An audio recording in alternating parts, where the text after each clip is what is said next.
प्राप्त झाली होय या माता भोवनाचा केवळ उत्कर्ष साधावा त्याच महत्वाकांक्षेने एकसारखा प्रयत्न मी करतो आठवतोय तो प्रसंग ज्यावेळी साऱ्या 33 कोटी देवतांनी मिळून तारकासुराचा शेवट केला आणि तारकासुराचा शेवट होताच ही सारी माझी दानव प्रजा पोरकी या प्रजेला कुणी वाली उरला नाही साऱ्या दानवांचा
आजच्या दिनी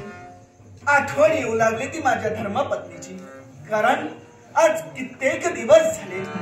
आजपर्यंत मी तिला भेटलो नाही आणि क्षणिकच ते कोणतं असेल तर आपल्या धर्मपत्नीच्या मुलांवर विश्रांती घ्यावी कारण